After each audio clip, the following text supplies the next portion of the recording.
에베소서 3장 8절 9절 말씀을 제가 읽겠습니다. 이제 다 같이 자리에서 일어나 하나님의 말씀을 경청하십시오. 모든 성도 중에 지극히 작은 자보다 더 작은 나에게 이 은혜를 주신 것은 측량할 수 없는 그리스도의 풍성함을 이방인에게 전하게 하시고 영원부터 만물을 창조하신 하나님 속에 감추었던 비밀의 경륜이 어떠한 것을 드러내게 하려 하심이라. 아멘. 자리에 앉으시기 바랍니다. 하나님께서 이 말씀으로 우리에게 은혜 주시기를 원합니다.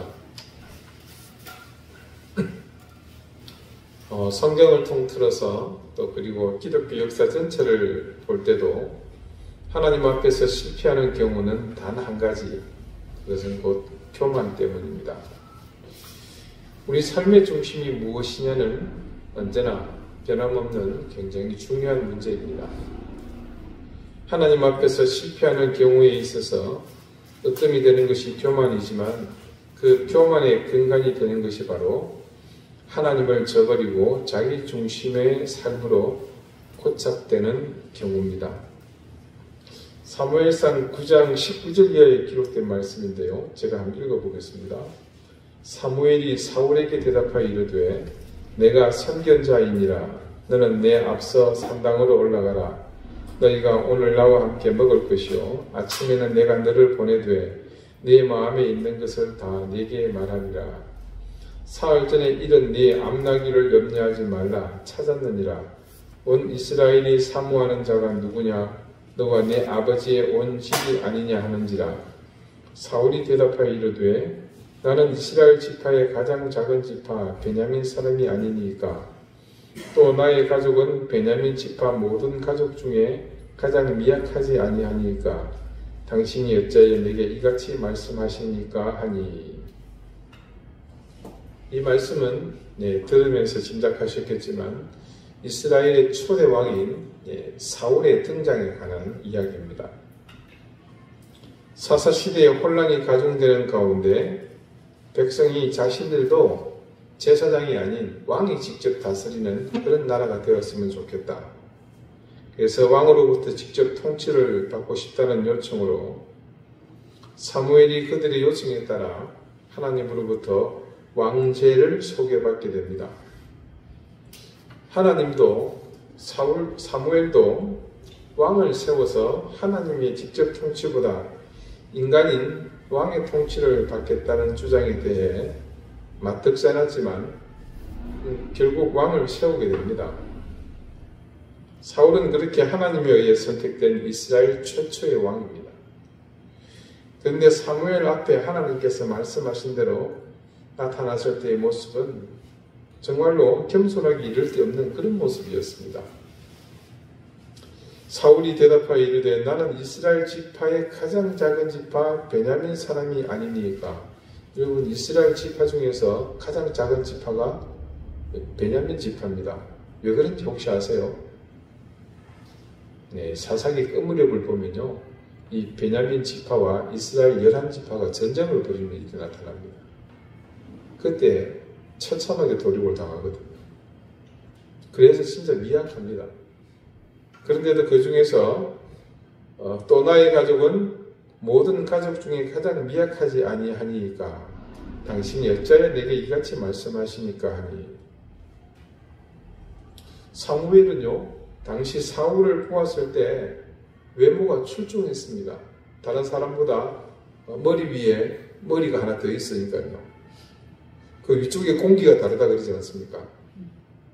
그리고 막상 그의 앞에서 그가 말하는 모습을 보니까 더욱 겸손한 겁니다. 그의 댐댐이를 보고 사무엘은 그에게 기름을 부어 왕으로 세웁니다. 그런데 그렇게 겸손한 모습을 보였던 사울이 변질됩니다. 사무엘상 20장 거기에 보면 이 변질된 사울의 단적인 모습이 이렇게 전개되어 있습니다. 사울이 요나단에게 화를 내며, 사울의 아들이죠, 그에게 이르되 폐역무도한 계집의 소생아. 지 아들 보고 하는 얘기입니다. 네가 이새의 아들을 택한 것이 다윗이죠. 네 수치와 네 어미의 벌거벗은 수치됨을 내가 어찌 알지 못하랴. 이새의 아들이 땅에 사는 동안은 너와 내 나라가 든든히 서지 못하리라. 그런즉 이제 사람을 보내어 그를 내게로 끌어오라. 그는 죽어야 할 자이니라 한지라. 사울이 자기 아들에게 내가 다윗을 죽이겠다고 공공연히 말하는 그런 장면입니다. 여러분도 아시는 것처럼 다윗은 그 당시 이스라엘 국가적인 영웅이었습니다. 블레셋의 침공으로 이스라엘이 그들의 침략을 막기 위해 맞섰지만 연전연패하죠. 이유가 뭐였습니까? 거부 골리앗이 떡버티고 있었기 때문이죠. 그런데 다윗이 그 현장에 나타나서 그 거부 골리앗을 물맷돌로 쓰러뜨리지 않습니다. 만약 다윗이 그 전장에 나타나지 않았다면 이스라엘의 명우는 장담할 수 없습니다. 그런데 다윗이 이 거부, 이 골리앗, 맹장인 골리앗을 쓰러뜨리는 기적이 일어납니다. 이스라엘 백성이면 누구든 이 다윗이 국가적인 영웅이라는 것을 부인할 수 없습니다. 하지만 그런 영웅 다윗은 이후로 공신으로 인정받지 못했고 도리어 생명의 위협 속에서 살아야 하는 도망자 신세가 되지 않습니까? 어떻게 그는 황당무계한 일을 당하게 됩니까? 이유는 다른 것에 있지 않고 바로 사울 왕 때문입니다. 성경 말씀은 사울이 악한 영에 사탄에게 사로잡혔다, 시달렸다 그렇게 기록하고 있지만 그것은 엄연히 자신의 문제입니다. 그는 사람들이 헌하는 소리, 떠드는 소리죠. 사울이 죽인 자는 천천히요, 다윗이 죽인 자는 만만이라. 백성들은 단순하잖아요. 감정에 휘둘려 그렇게 소리치는 건데 그 말에 민감하게 반응하고는 그만 질투심이 생기고 말았습니다. 결국 다윗이 이제 얻을 것은 나라밖에 더 있겠느냐, 즉 그가 이제 왕이 되는 일만 남지 않았느냐는 푸념과 함께 사울은 노골적으로 다윗을 제거하고자 합니다. 졸지에 왕의 표적이 된 다윗은 하루아침에 국가적 영웅에서 목숨을 구걸하기 위해 도망해야 하는 도망자 신세가 됩니다. 하나님 앞에서 겸손했던 왕이 되기 전에 사울은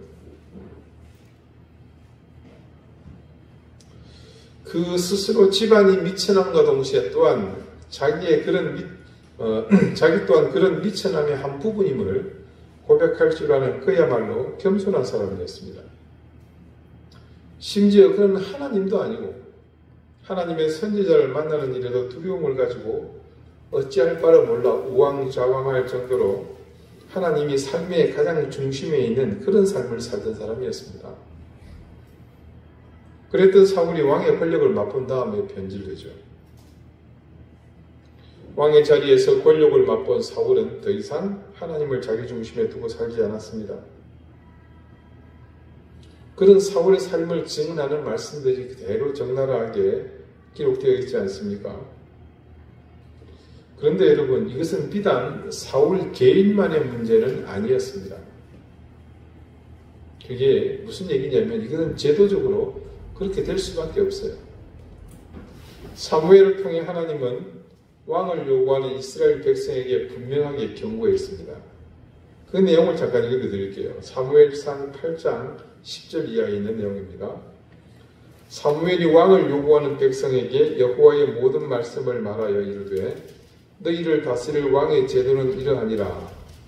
그가 너희 아들들을 데려다가 그의 병거와 말을 어거하게 하리니 그들이 그 병거 앞에서 달릴 것이며 그가 또 너희의 아들들을 천부장과 오십부장을 삼을 것이며 자기 밭을 갈게 하고 자기 추수를 하게 할 것이며 자기 무기와 병거의 장비도 만들게 할 것이며 그가 또 너희의 딸들을 데리다가 향료 만드는 자와 요리하는 자와 떡 굽는 자로 삼을 것이며 그가 또 너희의 밭과 포도원과 감나무에서 제일 좋은 것을 가져다가 자기의 신하들에게 줄 것이며 그가 또 너희의 곡식과 포도원 소산의 11조를 거두어 자기의 관리와 신하에게 줄 것이며 그가 또 너희의 노비와 가장 아름다운 소년과 나귀들을 끌어다가 자기 일을 시킬 것이며 너희의 양떼의 10분의 1을 거두어 가리니 너희가 그의 종이 될 것이라. 그리고요 마지막에 이런 말을 덧붙였습니다. 그날에 너희는 너희가 택한 왕으로 말미암아 부르짖되 그날에 여호와께서 너희에게 응답하지 아니하시리라. 어떻습니까? 왕을 세우게 되므로 바뀌게 될 모든 내용들에 대해서 상세하게 사무엘을 통해 하나님은 알려주십니다. 이 사무엘의 경고 속에 세워질 왕은 막강한 힘을 가지게 되죠. 그는 각 집안에서 임의로 군사를 징집할 수 있습니다. 또 자녀들을 데려다가 일을 시킬 수 있고요. 딸들을 데리다가 잡다한 일들을 시킵니다. 어디 그뿐이겠습니까? 그들을 다 종으로 삼을 수도 있습니다. 그리고 또 뭡니까?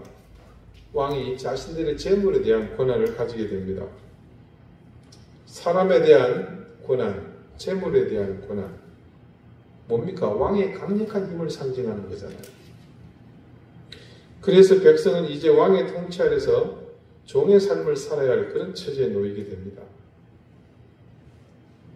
나중에 그게 심화되어 너희가 나한테 살려달라 부르짖을 텐데 나는 그때 아는 체하지 않겠다. 그런데도 뻔히 내다보이는 미래를 결국 그들은 선택합니다. 그런 와중에 왕으로 세워진 사울은 하나님이 경고한 그대로 자신을 왕권 아래에 내버려 두게 되죠.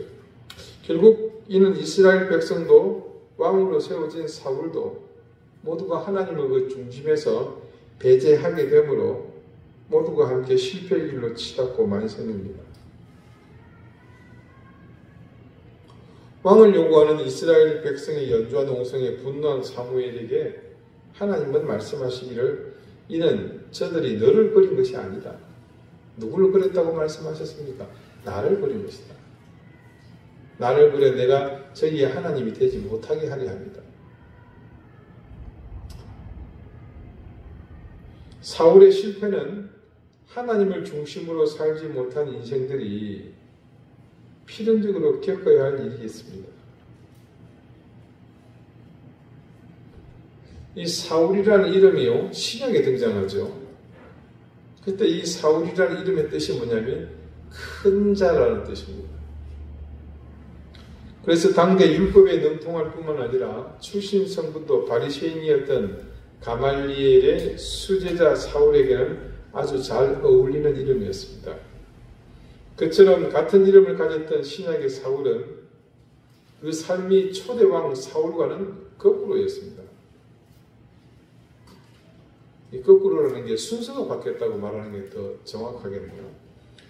바울이 된 사울은 처음부터 교만하기 이를 데 없는 사람이었습니다. 그는 율법을 철저히 지키고 따르는 사람인데 어떻게 교만할 수 있겠느냐? 그 시대 변질된 율법은요, 하나님이 사실상 배제된 인간이 만든 인간의 계명이요 인간의 조항일 뿐이었습니다. 그렇게 하나님이 중심이 아닌 율법이 중심이 된 엄밀한 의미에서 자신들의 통치 수단인 율법 중심의 인생을 살던 사울이 다메섹에서 주님을 만난 이후 완전히 꼬꾸라지고 말았습니다. 요즘 이 바울이 자주 꼬꾸라진다 그러죠. 주님 앞에서 완전히 무너지면서 그의 일생이 바뀌게 되죠. 그런 주님으로부터 새로운 이름을 받습니다. 그게 뭡니까? 바울인데요. 이 바울의 이름의 뜻이 뭔지 아세요? 작은 자라는 뜻입니다. 사울과 정반대의 이름이죠. 기독교를 비평하는 사람들은 기독교라는 종교는 바울이 만든 것이라는 주장을 할 정도로 바울은 예수님을 제외하고는 자타가 공인하는 기독교의 가장 최정점에 있는 사람입니다. 한마디로 우리 그리스도인에게는 모든 신앙의 지표가 되는 그런 인물이죠. 바울이 그렇게 우리에게 지금까지 살아서 신앙의 좌표가 되고 이정표가 되고 가르치는 선생이 되는 이유는 그의 한결같은 겸손함, 그리고 하나님 중심의 삶에서 비롯된다고 볼 수 있습니다. 오늘 말씀에도 바울의 그런 삶의 태도가 그대로 드러나는 것을 볼 수 있습니다. 8절 본문을 같이 한번 읽어볼까요? 모든 성도 중에 지극히 작은 자보다 더 작은 나에게, 한번 보십시오. 평생을 주님의 사도로서의 사명을 감당한 바울은 자신에 대한 소개에 늘 이와 같은 모습을 잃지 않았습니다. 오늘 바울이 자기를 지극히 작은 자보다 더 작은 자라고 소개하는 이유가 있습니다. 여러분 혹시 짐작하실 수 있으시겠어요? 통전적으로 바울이 자신을 가장 겸손하게 하나님 앞에서 낮추는 것으로 이해하면 그만입니다만, 바울이 굳이 이 어법상 맞지 않는 말을 하는 것에는 특별한 이유가 있습니다. 자, 우리말에는요, 지극히 작은 자보다 더 작은 자로 번역이 되어 있습니다만은, 원문에서는 이 세상에서 가장 작은 자보다 작은 자라 이렇게 되어 있습니다. 이미 이거는 문법이 틀렸어요. 자, 가령 제가 한번 여러분에게 물어보겠습니다. 한라산에서요, 1500고지 이상 위에서 서생하는 나무 중에서 30m 이상 되는 나무 중에서 제일 높은 나무는 몇 그루쯤 될 것 같습니까? 이게 쉽지 않은 문제거든요. 아마 한라산 이 국립공원을 관리하는 사람도 잘 모를 겁니다. 근데 저는 정답을 알아요. 이 한라산에 대해서 제가 공부를 굉장히 많이 했습니다. 이주하면서 육지에서 오는 손님들에게 좀 자랑 좀 하려고. 그 나무의 수량은 정확하게 2022년 통계에 따르면요, 한 그루입니다. 이렇게 제일 높은 나무는 오로지 그 한 그루밖에 없잖아요. 바울도 마찬가지입니다. 세상에서 제일 낮은 사람은 몇 사람입니까? 한 사람이에요. 누군지는 알 수 없습니다. 그런데 자신은 어떻다고요? 그보다 더 낮은 사람이라고 합니다. 이 세상에서 자신이 가장 낮은 사람인 것을 강조하기 위해서 문법에도 맞지 않는 말을 하고 있는 겁니다.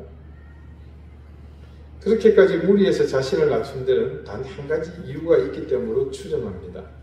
그것은 자신이 주님을 만나기 이전에 어떤 짓을 하고 다녔습니까?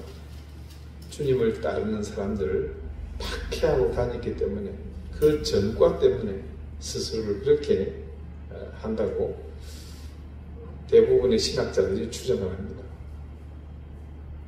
비슷한 이야기를 바울이 고린도전서에서 이렇게 했습니다. 고린도전서 15장 3절 이하의 말씀인데요. 내가 받은 것을 먼저 너희에게 전하노니 이는 성경대로 그리스도께서 우리 죄를 위하여 죽으시고 장사 지낸 바 되었다가 성경대로 사흘 만에 다시 살아나사 게바에게 보이시고 후에 12제자에게와 그 후에 500의 형제에게 일시에 보이셨나니 그 중에 지금까지 대다수는 살아있고 어떤 사람은 잠들었으며 그 후에 야고보에게 보이셨으며 그 후에 모든 사도에게와 맨 나중에 만삭되지 못하여 난 자 같은 내게도 보이셨느니라. 나는 사도 중에 가장 작은 자라. 나는 하나님의 교회를 박해하였으므로 사도라 칭함받기를 감당하지 못할 자니라. 바울이 전하는 복음에 대한 변론 중에 자신에 관한 이야기를 이렇게 증거했습니다. 여기서 말씀 중에 특별히 바울이 자신을 표현할 때 만삭되지 못하여 난 자 같으니라고 해서 자신의 불완전함을 이렇게 표현했습니다. 지금이야 임신 후 7개월이 되었건 8개월이 되었건 예정보다 일찍 출산하는 것이 크게 문제되지 않습니다. 대신 돈이 조금 더 들죠. 아마 요즘은 그것도 다 무료일걸요. 산부인과 의료 장비가 워낙 좋아서요. 소위 그 인큐베이터에서 어머니 태중의 환경과 비슷하게 모든 것을 조성하고 아이를 격리해서 영양을 공급하는, 안정적으로 더 성장할 수 있도록 하는 장치들이 있기 때문입니다. 하지만 오래전 그 시절에는 만삭되지 못해서 난다는 것은 거의 죽는 것과 같았습니다. 사람의 신체가요, 예전엔 참 중요했거든요. 지금은 이제 정말로 골동품 유물이 되었습니다만, 여러분 예전에 사람을 판단할 때 어떻게 했습니까? 신, 언, 서, 판 기억나십니까? 먼저 사람의 신체를 봅니다. 그 다음에 말하는 본세를 보고요, 그의 글을 보고 판단력을 본다, 이런 건데, 바울의 외모가 전해지기를 아주 볼품이 없었다고 합니다. 머리는 벗어졌고요, 다리는 안짱다리고, 눈은 안질이 있는 것 같기도 하고, 혹자는 또 간질이 있어서 가끔씩 거품을 물고 쓰러진다고 그렇게 전하기도 했습니다. 거기에 대해서 우리는 지금 이렇게 화려하다 못해 극강의 필력을 보이는 바울의 편지를 통해 하나님 말씀을 보지만, 실상 고린도 교회의 교인들이 말하는 것을 통해서 짐작해보면 바울은 말하는 것도 따따붙어했다, 이렇게 전합니다. 그래서 바울은 자기 신체가 가진 총체적 난국을 이렇게 간략하게 압축하며 만삭되지 못하여 난자 같은 그런 사람이라고 했던 것 같습니다. 바울은요, 우리가 계속 보면서 이제 알게 된 사실이지만, 특이하게도 이방인을 향한 하나님의 의지나 혹은 계획, 소위 말하는 그분의 계획을 대표하는 섭리에서 자주 쓰는 말이 비밀이었습니다. 미스테리온. 왜 굳이 비밀이라는 말을 사용한 걸까요? 앞에서 우리가 몇 번 말씀 속에서 언급을 한 바 있지만, 바울이 말하는 이 비밀은 공공연히 드러난 비밀이 아닌 비밀이었습니다. 제가 어릴 때요, 애들한테 뭐 참 기가 막힌 얘기를 들어요. 그러면 제일 친한 놈 불러다가, 야, 이거 딱 니만 알아라. 그리고 이러쿵저러쿵 얘기를 합니다. 이게 그 다음날 학교 가면 전부 다 알아요. 이유를 물으면 아마 이렇게 말할 겁니다. 딱 니만 알아야 된다고 해서 나도 다른 애한테 딱 니만 알아야 된다고 그렇게 말했다. 사실이 바울이 이 편지 속에서 이미 다 밝혔으니 이건 비밀이라고 해야 할지 말아야 할지 조금 생각해 볼 문제입니다. 오늘 바울은요, 자신의 본질에 대해서 하나님 앞에서 솔직한 심정을 이렇게 드러내면서 중요한 사실을 전합니다. 그 중요한 사실은 비밀 같지도 않은 비밀, 자신을 통해 드러나게 된 영원부터 만물을 창조하신 하나님 속에 감추어져 있던 비밀의 경륜을 말하고자 하는 겁니다. 지극히 작은 자 중에 더 작은 자, 명실상부 이 땅 위에 자기보다 더 낮은 자, 더 작은 자가 없는 독보적인 무지렁이요 소위 루저인 자신이 하나님의 경륜, 더군다나 비밀인지 아닌지 잘 모를 그 비밀이 어떤 것인지를 드러내려 한다는 것은 다른 의미가 있습니다. 그것은요, 복음의 시작이 높은 곳에서부터 그것이 아님을 드러내기 위한 것입니다. 복음은요, 영어로 표현하면 좀 그렇습니다만 top to the bottom, 꼭대기에서 밑으로 내려오는 것이 아닙니다. 바닥에서부터 위로 올라가는 그런 전형적인 경우죠. 실제로 바울은 무지렁이도 아니고 작은 자도 아닙니다.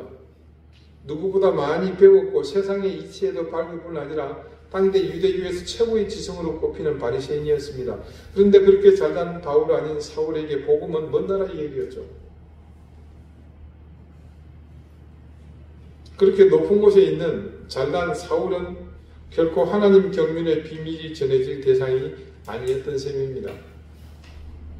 그런데 결국 바울이 더군다나 유대인도 아닌 이방인의 사도로 복음의 진술을 전하는 전도자로 된 것은 자신이 지극히 낮은 자, 지극히 작은 자, 그보다 더 낮고 더 작은 사람이 되었기에 가능했던 겁니다. 당시 유대인의 관점에서 보면 이방인들이 바로 낮은 자요, 작은 자였습니다. 그러니까 결국 바울이 말하는 더 낮고 더 작은 자라는 말은 이방인의 처지에서 그들보다 못한 존재라는 의미이기도 합니다. 그런 자신에게 우주 만물을 창조하신 하나님, 그리고 그의 유일한 독생자이신 십자가에 달려 죽으셨다 부활하셔서 우리를 영원한 생명의 길로 인도하신 그분을 전하는 사명을 주셨다는 그 사실을 바울이 더욱 강조하고자 이런 자신의 모습을 그들에게 강력하게 어필한 겁니다. 그래서 이 말을 종합해보면 9절에서 증거하는 비밀의 경륜이 어떠한 거라는 말씀의 실체는요, 결국 복음이 자신을 통해서 이방인에게도 전해지게 된 그것이 있다는 겁니다.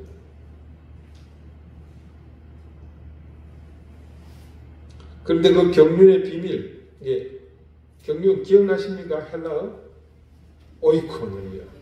이 오이코노미아의 미스테리온의 실체는 그것만이 아닙니다. 그 생명의 복음이 우리같이 세상에서 낮은 자, 작은 자에게 값없이 전해진다는 사실입니다. 여러분 혹시 기억하십니까? 우리가 하나님을 말씀할 때 그분의 지경에 대해서 말입니다. 물론 공식적인 수식어가 있죠.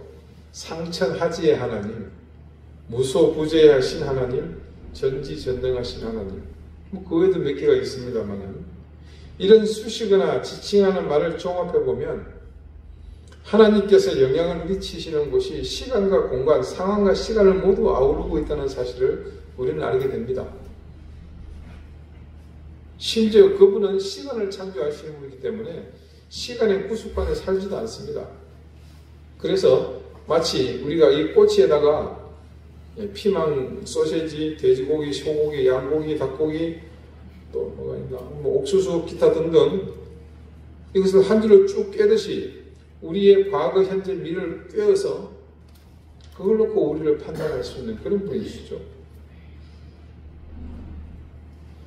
그러니 하나님의 경륜, 그분의 섭리는요, 우리의 상상을 훨씬 뛰어넘는 전혀 다른 차원의 그분의 인하심입니다. 우리가 그걸 이해할 수가 없어요. 바울은 바로 이 어마무시한 하나님께서 우리에게 오시는 것에 대한 그 사실이 공공연한 비밀 아닌 비밀인데 그게 누구한테 온다고요? 자신과 같은 그런 사람에게 바로 오셨다는 사실입니다. 자신과 같은 사람만이 자격을 가졌다는 의미는 아니고요. 결론부터 말씀드리자면 그래서 가난하고 겸손한 마음을 가진 사람, 지극히 작은 자, 낮은 자들에게 그분은 쉽게 오신다는 그런 사실입니다. 그게 여러분 비밀이었던 거예요. 반대로 큰 자, 더욱이 지극히 큰 자는 그분이 오시기가 어렵습니다. 자, 그 사실을 바울이 자신의 삶으로 증명하지 않았습니까? 지가 큰 데 있을 때는 오히려 오시려는 그분을 핍박하는 사람이 아니었습니까? 여러분 봅시다. 예수님의 별명이 세리와 창기의 친구였습니다. 즉 사회에서 가장 천대받고 홀대받고 비난받고 욕먹는 사람들의 친구라는 뜻입니다. 그분은 그런 사람들, 즉 가장 작은 사람, 가장 천한 사람의 친구라는 그런 수식어입니다.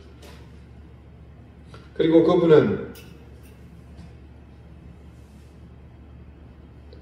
그것은 그분이 남긴 짧은 생애 속에서 그대로 흔적처럼 남아있지 않습니까?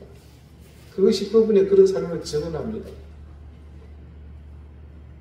당시 유대 땅을 호령하며 주인 노릇하며 율법을 독자적으로 소유하고 있던 유대인들에게는 상상도 못할 그 일이 바울과 이방의 그리스도인에게는 공공연한 비밀 아닌 비밀처럼 하나님의 그 경륜은, 섭리는 이어지고 있었다는 말입니다. 여러분, 바울은요, 철저히 자신을 낮추고 또한 그것이 절대적인 자기 모습이라고 강조하며 주님을 향해 끊임없이 그 사실을 고백합니다. 심지어 그는 자신의 학문조차도 주님 앞에서는 배설물과 같다, 그렇게 말하지 않았습니까? 그러므로 바울의 일생은 철저하게 주님만이 그 삶의 중심이 되는 그런 인생일 수 있었습니다. 여러분, 제가 언젠가 순교에 대한 이야기를 이게 어떤 의미를 가지는지를 말씀드린 적이 있죠. 목에 칼이 들어오고 촉구가 내 머리나 심장을 겨누게 되면 인간은 본능적으로 피하게 되어 있습니다. 근데 그 본능을 제어하는 것이 신앙이어야 한다고 했습니다. 그 말을 다른 말로 바꾸면 어떤 상황에서도 주님이 바람에 흔들리는 초계 같은 인생일지라도 그 인생의 중심이 되는 삶을 산다는 겁니다. 여러분, 그게 전부입니다. 우리 믿음의 조상들은 그 하나 때문에 생명을 던졌고 자신의 인생을 걸었으며 오직 그 길로만 나아갔을 뿐입니다. 어떤 것도 필요하지 않았습니다. 수준 높은 학문이 필요한 것이 아니었습니다. 심지어 성경 말씀에 대한 해박한 지식이나 깊이 있는 이해가 필요한 것이 아니었습니다. 세상을 통치할 힘은 더더욱 아니었습니다. 단지 자신을 부인하며 오로지 주님이 자신의 중심이 되어 자신을 다스리는 그 삶이면 충분했습니다. 오늘 바울은 바로 그 사실을 우리에게 증언합니다.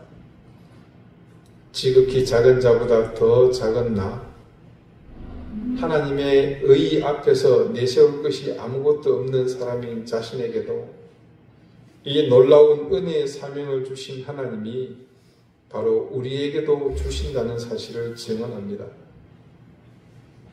우리가 하나님의 은혜를 알고 구원의 자녀가 된 것은 다른 공로가 있어서 아님을 잘 알고 있습니다. 전적인 그분의 은혜입니다. 그리고 그 하나님은 오늘도 우리 가운데 동일하게 역사하시기를 원하십니다.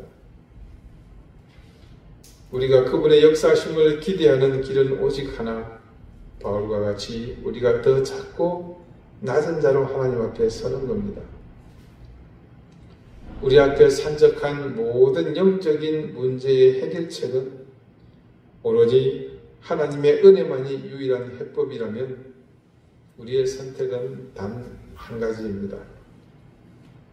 지극히 작은 자보다 더 작은 바울에게 임하셨던 하나님의 은혜가 우리의 은혜가 되게 하는 길입니다. 그래서 여러분, 더 작아집시다. 더 낮아집시다. 그래서 더 이상 내가 내 인생의 중심이 되지 않게 합시다. 그렇게 해서 하나님만이 우리의 중심이 되는 그런 인생이 되게 하십시다.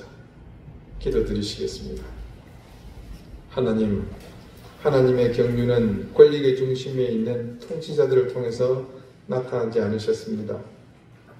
위대한 학자들이나 철학자들에 의해서 전해진 것도 아니었습니다. 오로지 겸손하여 스스로를 낮은 데 두는 자들을 통해 그 비밀의 경륜을 펼치셨습니다. 예수님을 핍박하던 사울이 더 이상 사울이 아닌 바울이 된 것을 우리도 기억하게 해 주십시오. 철저히 자신을 낮추며 겸비하는 가운데 역사하셨던 하나님을 기억하며 그것이 자기 인생의 유일한 살길임을 깨달은 것처럼 우리도 늘 자신을 주님 앞에 더욱 낮은 자로, 더욱 비천한 존재로 기억하며 그 귀한 은혜를 풍요히 누리게 해 주십시오. 예수 그리스도 이름으로 기도드립니다. 아멘.